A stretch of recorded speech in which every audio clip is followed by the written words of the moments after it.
Well, the virus has now killed more than 100 people in China, and new cases have been confirmed around the world. So you don't want to frighten the American public. France and South Korea have also got evacuation plans. But you need to prepare for and assume strongly warning Americans to avoid all non-essential travel to China. That this is going to be a real serious problem. France, Australia, Canada, the US, Singapore, Cambodia, Vietnam, the list goes on. Health officials are investigating more than 100 possible cases in the US. Germany, a man has contracted the virus. The epidemic is a demon, and we cannot let this demon hide. Japan, where a bus driver contracted the virus. Coronavirus has killed more than 100 people there and infected more than 4,500. We have to prepare for the worst, always, because if you don't and the worst happens. War Room Pandemic. Here's your host, Stephen K. Bannon. Sadly, however, there appear to be few commemorations, parades, or festivals to celebrate the Pilgrims this year. Perhaps in part because revisionist charlatans of the radical left have lately claimed the previous year as America's true founding. Nothing could be further from the truth. The Pilgrims and their compact, like the founders and their declaration, form the true foundation of America. So count me in Coolidge's camp. On this anniversary, a century ago, he proclaimed, "It is our duty and the duty of every true American to reassemble in spirit in the cabin of the Mayflower, rededicate ourselves to the Pilgrims' great work by re-signing and reaffirming the document that has made mankind of all the earth more glorious." Some, too many, may have lost the civilizational self-confidence needed to celebrate the Pilgrims. Just today, for instance, the New York Times called this story a myth and a caricature, in the food section, no less. Maybe the politically correct editors of the debunked 1619 Project are now responsible for pumpkin pie recipes at the Times as well. But I, for one, still have the pride and confidence of our forebears. So here today, I speak in the spirit of that cabin, and I reaffirm that old compact. Okay, welcome. It's Thanksgiving Day, the 26th of November, the year of our Lord 2020.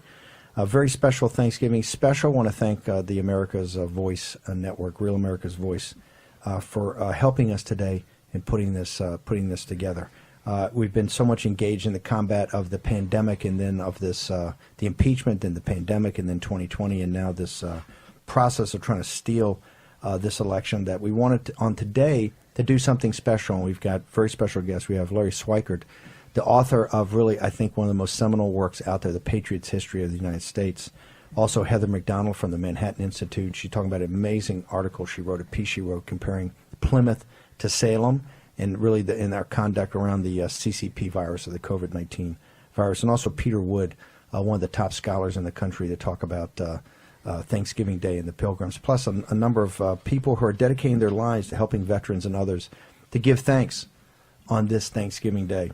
I want to start first with an old colleague and friend, Larry Schweikert. And what Larry, and I want to introduce you in the appropriate way. That's why I want to tee off with Tom Cotton and really what you did, which I think was so amazing. You know, one of the reasons we have these kids that really don't know anything about America, they've been programmed or with this propaganda from this book by Howard Zinn, The People's History of the United States, that takes he's a Marxist and takes a cultural Marxist view of our country. You and your partner decided to do something about that, and you wrote a book that was many, many times a bestseller. It's been reissued, it's been commemorative editions, etc. But I want to get your sense of, before we get to the 1619 Project and the 1620 Project, or 1620 versus 1619, go back. What was it about Howard Zinn's book that's been so destructive to kids in America and the way they were trained, and why did you guys get the idea to write The Patriots' History? Well, Zinn's book is engaging. He writes in a very interesting style. He takes incidents and grafts them together, hodgepodge. It's not quite correct to say he doesn't have sources. He just doesn't let you know where they are. He'll tell you about a book but won't give you a page number. And when you finally do look at the source, you find out that he's cut and paste things together to make his stories say exactly what he wants them to say rather than say the truth. And not that there's no negative stuff in some of the history of America. Obviously, there's some bad stuff there, but it's also heavily weighted with the good stuff, and this is what Zinn deliberately left out. So we did not start off to write a counter book to Howard Zinn. What had happened was that Mike Allen and I had been talking about the status of American history textbooks and how horrible they were, and we decided to write a book that we could teach from. We never thought we were even going to sell it. I mean, when we put it together, the original book was over 2,000 pages. Currently, it's about 900 pages, and it's still quite a read, right? So we thought we were going to have to sell it out of the back of a van somewhere, like study, plastic bags, plastic straws, Patriots history. So we finally got a publisher, which was Sentinel was just starting off, a conservative imprint then called Sentinel. And they thought this would be the perfect book to start it off with. And we did really well, and we kind of hung around in good sales and reasonably good royalties for a number of years. And then Glenn Beck got a hold of the book in 2010, and he began holding it up. I'll pull a Beck here. He began holding it up every single night. You got to get this book. It's the best history book ever written, and so on and so forth. So that's what really made it a bestseller. We owe the bestseller status to Beck, but it has just kept going, and we are currently in our 31st printing with over 500,000 copies in print. That's not bad for a 1,000-page history book. Let me ask you, and by the way, during your interview of the next couple of segments, we are going to put the book up there. Everybody should get this book, and you should get it. There's also an edition for children. You should get this and read it to your kids. This is the real history of America. What's interesting, you said your first draft was 1,000 pages long. You had to cut it by 1,000 pages. No, what were the types of things that you... 2,000. 2,000, but what did you have to cut out? The extra 1,000 pages were made up of what? Cartoons. No. What happened was that we just really got involved in telling stories of American heroes like Mike Fink and Davy Crockett and people like that. What did the colonists really wear? What was their life like? And so what we did was we took all that extra material, and since 2010, when the book made a bestseller list, I've created a website called the wildworldofhistory.com, and we made a full curriculum to go with the book, including teacher guides, student guides, tests, and me doing 22 video lessons for each chapter of the book. And all of the extra stuff that we had in the book back then is on the site free in different parts of the site. So let's go to I want to go to what Tom Cotton was talking about. And Tom Cotton made a very big deal about talking about this, which many of our audience may not know, the 1619 Project. The 1619 Project is kind of one of the reasons I think it came about is really as a counter to you, because Glenn Beck and, of course, your own writings made the book so popular. That tell us about what is the 1619 Project, what does the date mean, and why is it caught on among the elites in this country and the progressive left? Well, the 1619 Project it's a project by the New York Times Magazine and their editorial staff, and it refers to the date at which slaves were first brought into the colonies. What's also interesting about that date is that's also the date that we had the first representative assembly in Virginia.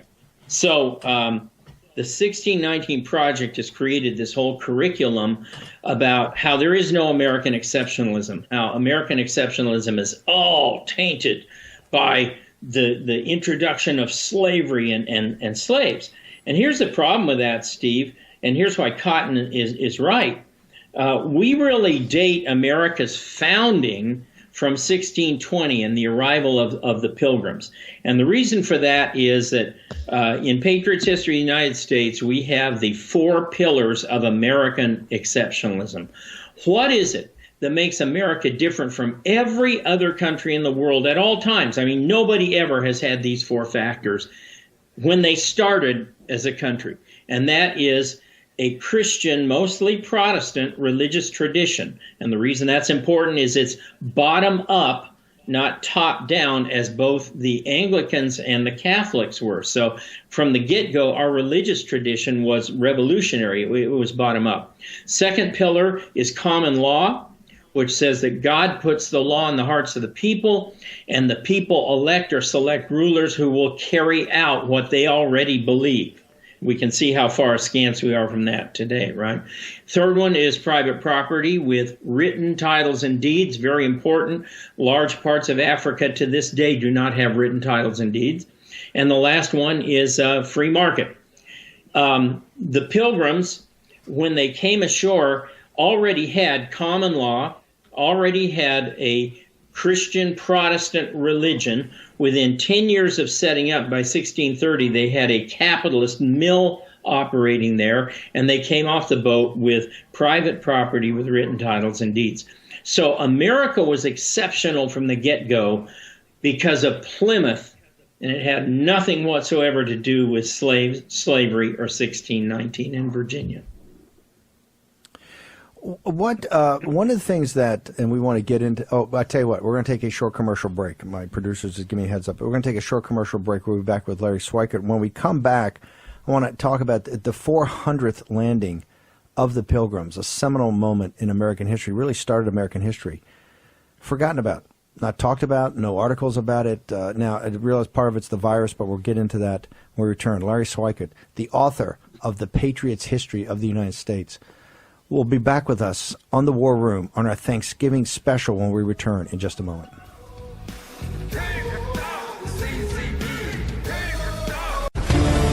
War Room Pandemic with Stephen K. Bannon. The epidemic is a demon, and we cannot let this demon hide. War Room Pandemic. Here's your host, Stephen K. Bannon. Welcome back to our Thanksgiving special. It's the 26th of November, the year of our Lord 2020. Our very special guest to kick off our special is Larry Schweikert, the co-author of one of the most popular history books ever written, and one that has had a huge impact in the United States, particularly among conservatives, give them something not only to read themselves, but to give for their children. A lot of homeschool parents I know teach this to the kids, The Patriots' History of the United States. We started the show off with Tom Cotton, who was in the well of the Senate, talking about this. But we just had the 400th anniversary of essentially not the founding of the nation, but the beginning of the American experience, right? It led us to become the greatest republic in the history of man. And I understand we've got a CCP virus and we're in the middle of a pandemic and all that, but it wasn't exactly leading up to be some sort of celebratory moment that the whole nation would be galvanized on something as important as the 400th anniversary of the Pilgrims coming. So before we get into the details of the Pilgrims, Larry, how did that happen? And I realize things got bumped to next year but it wasn't really leading up to some sort of climactic moment. Why is this? Well, I've been working with a group called Patriot Mission for a number of years, and over a year ago, they had this big thing planned for Plymouth, a big celebration around this date. And of course, this got knocked off. But their concern already over a year ago was no one was talking about this. This was not an issue because obviously the New York Times and the leftists don't want to talk about Plymouth. They want to keep the focus on slavery and Virginia.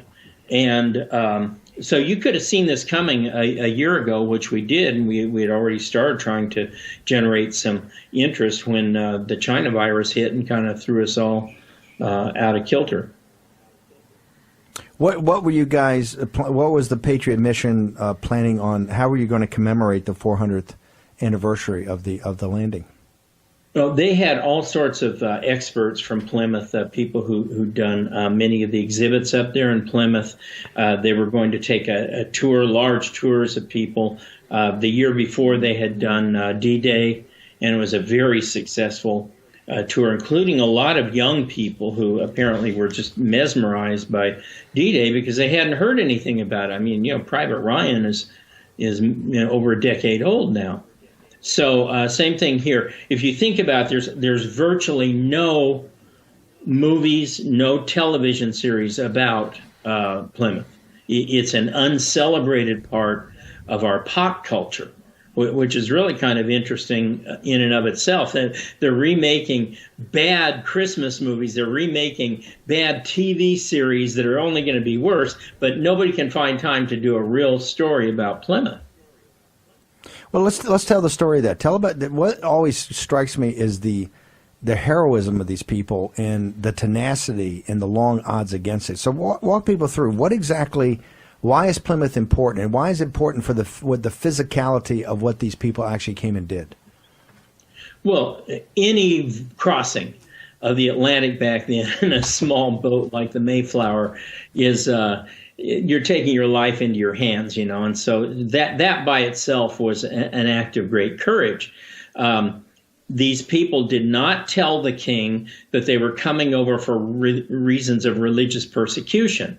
They weren't going to go in and say to the king, "You're a heretic, and you're damn doomed and going to hell." That's not going to work. So they had to tell him they were coming over for economic reasons, to start an economic colony. What stands out to me, and of course they parked the boat offshore for a while. They parked the Mayflower offshore while they scouted out the land. They found some uninhabited land. It's a lie that they took the land from the Indians. There was nobody there. The Indians had already moved out due to a plague that had occurred sometime earlier, which was not brought by the white man. So what really strikes me is how they come ashore. They've got some farming skills. That they aren't farmers by trade. There's a lot of them who are seamstresses and tanners and things like that. But they start off as a socialist colony, and so did Jamestown, by the way. They start off as a socialist colony, and everybody is drawing from a common grain store, and they farm fields that are called the commons, and they fail. I mean, it's a typical tale of socialism. They start off, and William Bradford, who of course wasn't governor then, he was still a young man, would become governor.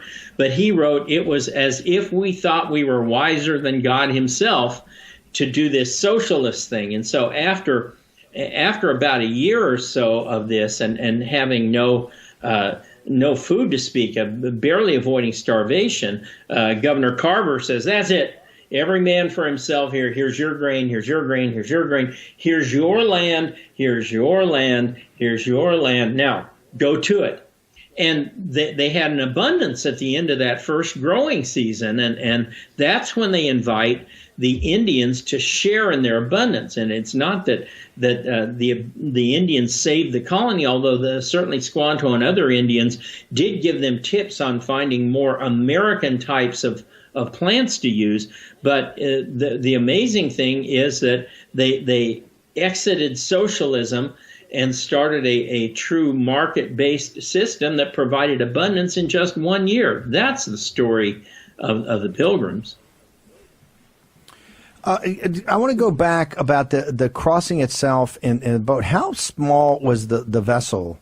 It started off with two. I remember one had to go back, and they had to turn back themselves. But and then they took all the passengers. How many people actually came across the North Atlantic? And I know the weather was terrible, but how cramped were they? And then how many actually got to shore? I can't tell you the size of the Mayflower. I should know this offhand, but there were over 100 people. And by the way, not all of them were pilgrims. For your audience who doesn't know, England at this time was slight majority of Puritans who had separated from the Anglican Church. And some of the Puritans thought they could purify England from within, and so they stayed there. But there was another group, the Separatists from a town called Scrooby, who thought that you could not reform England from within, so they had to separate, and these are the ones that came across, and that's why they're called the Pilgrims. All Puritans are not pilgrims, but all pilgrims are Puritans, if that helps the viewers. So about half of these 100 or so, 125 or so people were pilgrims. The other half were not. They were just ordinary people, and the pilgrims would refer to them as strangers. Stranger danger, right? And so this is another key point, that before they get off the Mayflower, having endured this, horrible North Atlantic crossing, and they haven't come ashore yet, and the strangers are saying to the pilgrims, wait a minute, we don't want to leave one tyranny to enter into another. What are our rights over here? And they said, don't worry about it. We will draft a Mayflower Compact in which all people are equal members of the community, strangers and Puritans alike. You don't have to be a member of the church to be a part of the community and to have equal rights. So these are key things about coming over here, that we set up a totally new form of government just when those people got off the boat. This, I want to focus on the Mayflower Compact. I mean, how did that, because you read the document, it's very simple, but it kind of lays out, and it's a forerunner of the Declaration of Independence and even the thought that went to the Constitution. Right. Was it intense pressure on the vessel itself to say, hey, we didn't come over here to be part of a theocracy. We need to know as Englishmen we've got certain rights. How did it get negotiated, and how it look? It's a very simple document, but I believed everybody signed on to it. Right. At the very first thing they wanted to do was, remember, they were blown off course, and they were supposed to land closer to Virginia, but they're blown, way off course, and technically they're engaging in treason. It could be argued because they're landing at a place where they were not given a grant to land, right? So the very first thing they do is they have all these statements in the Mayflower Compact about God and about the king. And, oh, great king, we recognize that you're in charge of everything, and we don't mean to displease you, and we're not here to rebel. And so they pledge their fealty to the king. And then in the latter part of the document, always again couched in language of God, in the latter part, that's when they address the concerns of the strangers, and they say that the governor will be what? Elected by the body, which is quite different, again, from Jamestown. This is entirely different from what happens at Jamestown. They come over, and their governors appointed by the king. They have socialism. They don't have a free market economy. They don't have private property rights. They are not Puritans. They are top-down Anglicans, and they don't have common law. So everything about Jamestown is 100% opposite of the four pillars that found Americanism. You mean, okay. So but Jamestown, they came over, they were more entrepreneurs, right? They're yes. A bunch of guys looking for gold and entrepreneurs. Right. They didn't come over as really any big religious community. I want to go back to the Pilgrims. When they come ashore, they've signed the Mayflower Compact. Everybody kind of knows what the deal is. When they come ashore, as Jack Maxey has talked about a lot, they try this thing of social. The first thing they're going to do is socialism. Walk us through how that failed, and then how that led with their I don't know if partnership with the Indians, but led to the first Thanksgiving. Well, as I mentioned before, they don't have private property yet, and so they're all farming what are called the commons. This was something that was common in England too, the commons. So everybody will go out, and it's marks, from each according to his ability, to each according to his need. And if you're a big guy who eats a lot, you get to go get a lot of corn, and maybe you don't work that hard every day, so you're taking more than, say, your fair share of what you're working for. The same thing happened with withdrawing from the corn bin or from other commonly held food stocks. Every person got basically the same amount, and that wasn't working. So Carver divided up the common lands and assigned a portion to each family head, and so each person now has private property with written titles and deeds.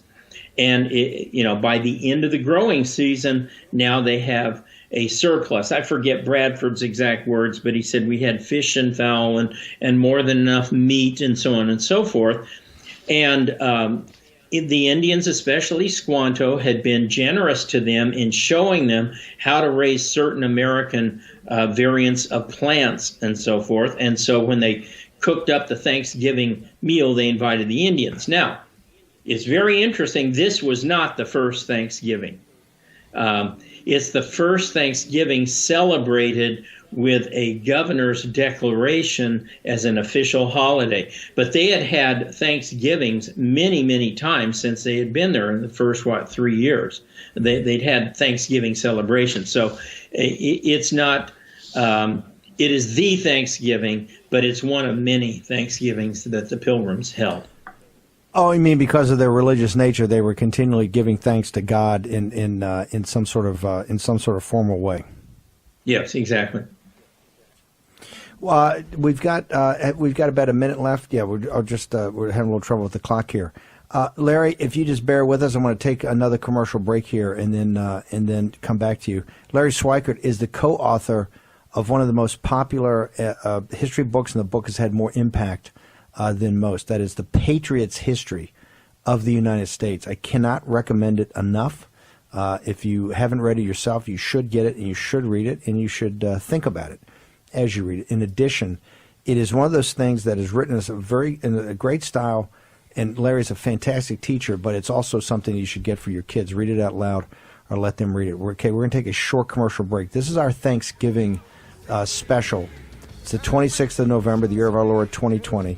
You're on War Room Pandemic. We're going to return with the co-author of The Patriots' History of the United States, Larry War Room Pandemic with Stephen K. Bannon. The epidemic is a demon, and we cannot let this demon hide. War Room Pandemic. Here's your host, Stephen K. Bannon. Welcome back to our Thanksgiving special. This is Stephen K. Bannon and the team at the War Room. It's the 26th of November, Thanksgiving Day. Hope you're out and about, either heading out to a football game or to relatives in this time of a plague. Our guest is Larry, our first guest. We're going to have Heather McDonald on later from the Manhattan Institute. We're going to have also Peter Wood from the Thanksgiving, the commemoration of Thanksgiving, etc. So I've got Larry Schweikert on now, the Patriots' History co-author. Larry, before I get back into the book and history and the Pilgrims, I'd be remiss if I didn't bring up the current politics. I know you're a guy who in 2016 really did a great job of doing analytics for us independently. You weren't associated with the campaign, but you did a great job in your own analytical work. And in 2018, and I know you did a great deal of work on 2020. I believe you're out in Arizona now. Have you relocated to Arizona? Tell us in your sense. In what sense put this into historical perspective?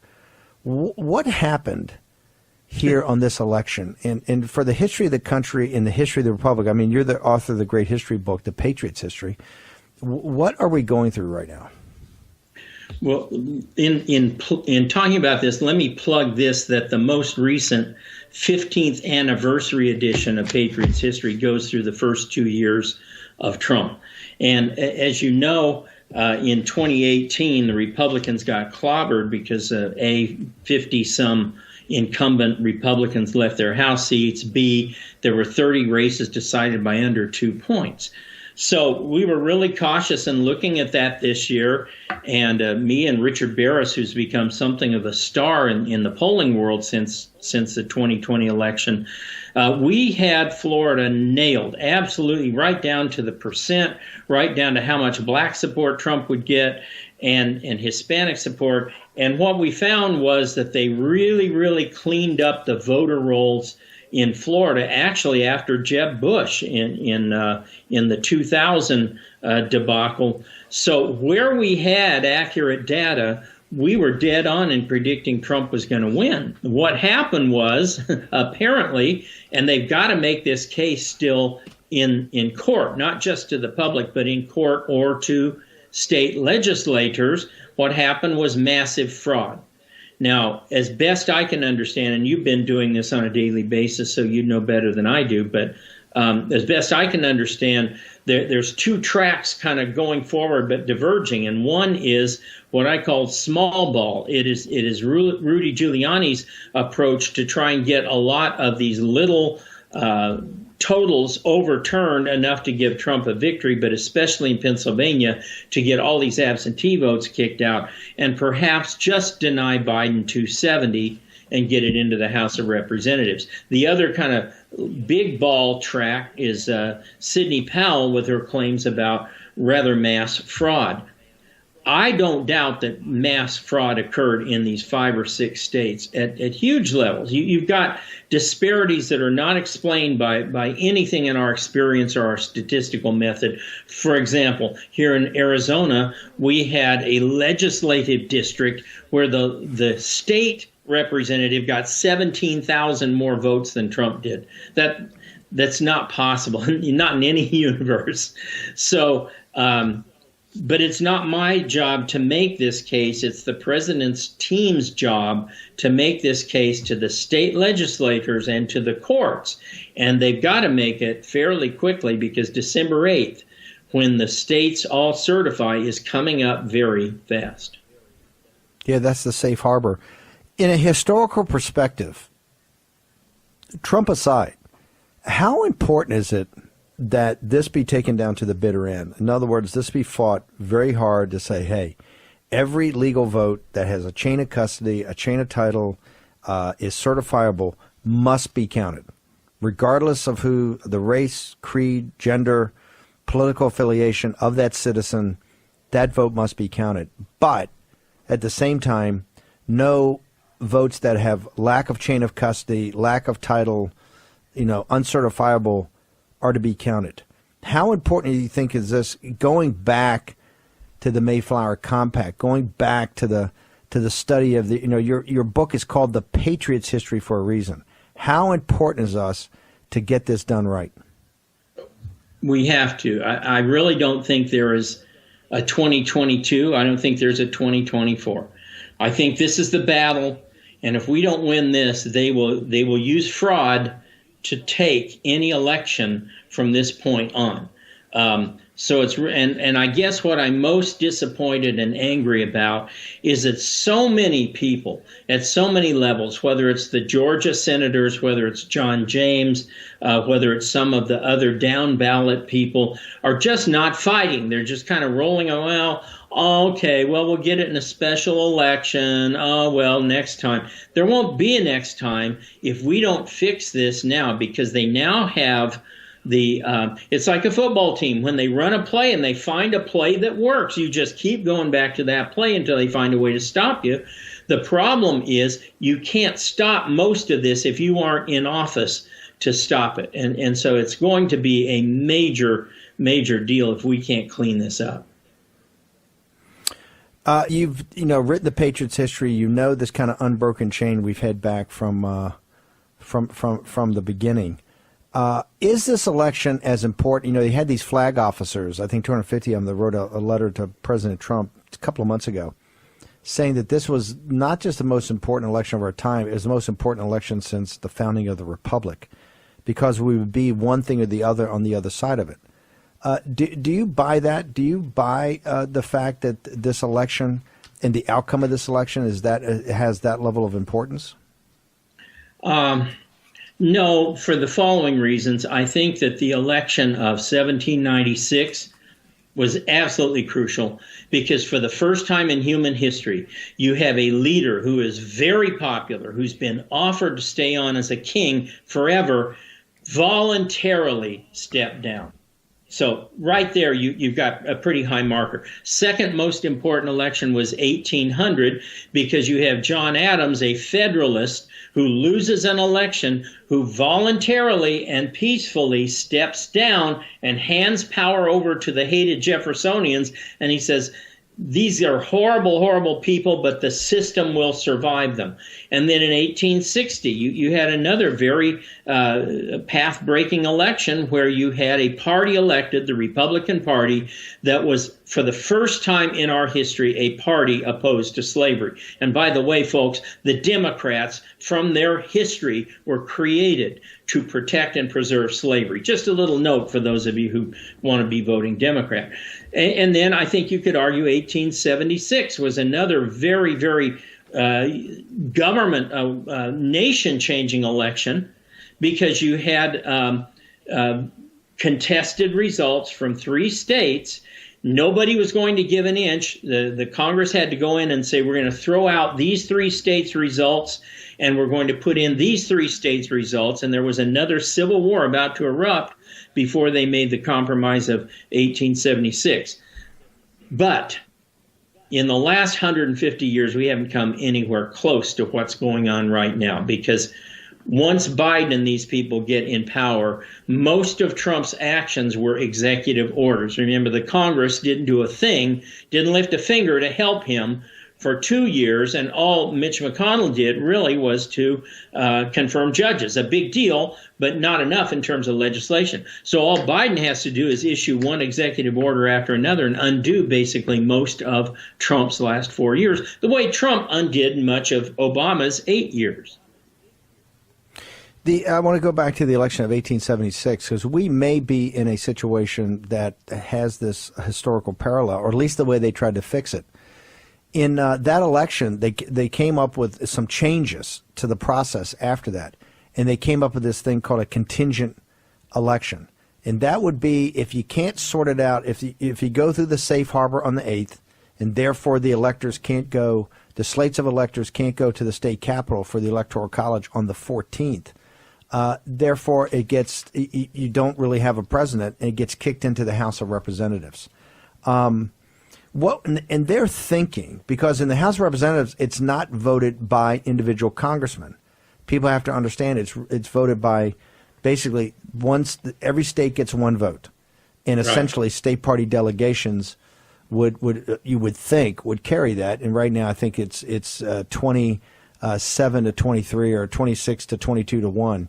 So there's a couple being up in the air, but the Republicans have a big margin. What was the logic of trying to sort this out to kick it back into the House? And as you sit here today and see the various things that are going on with the lawsuits and going up, now they're going to Arizona on Monday to have a testimony, Michigan on Tuesday. If it doesn't get canceled, it's in the process of maybe getting canceled. Nevada on the following Thursday. We just had Pennsylvania. How probable is it, and why did they decide that if you couldn't work it out with an election with the Electoral College, we would just kick it to the House? That's a great question. And as you know, in 1876, the issue was you had 3 states, Louisiana, South Carolina, and Florida, who had submitted slates of electors, but it was alleged that their elections had denied black people the right to vote.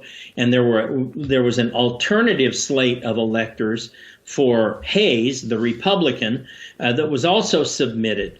So they said we have time before, back then the key date was in March. Now it's in January when you have to have the delegates all in and read before the joint session of Congress, but back then it was in March.